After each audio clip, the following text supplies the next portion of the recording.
সেদিন একটা ভিডিও খুব ভাইরাল হয়েছে। সেই ভিডিওতে দেখা যাচ্ছে যে আমেরিকার একজন বাবাকে এনে একটা লাইভ শোতে বসানো হয়েছে, আর তার ছেলে যে সব পুরো সার্জারি করে মেয়ে হয়ে গেছে, সেই ছেলেটা মানে এমন যে লম্বায় 6 ফিট, এরকম কাঁধ প্রশস্ত, মাসল, মানে পুরো একটা শক্ত সমর্থ পুরুষ।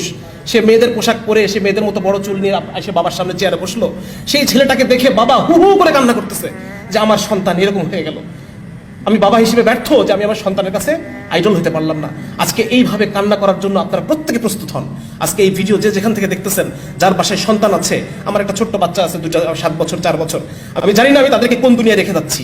আমি জানি না আমার মৃত্যুর পর আমার সন্তান সে কি হয়ে যাবে, আমি জানি না। সে কি আসলে মুসলমান থাকবে, সে কি আসলে নারী থাকবে, আমার মেয়ে শিশুটা কি নারী থাকবে কিনা, আমার ছেলে শিশুটা পুরুষ থাকবে কিনা, আমি বলতে পারতেছি না।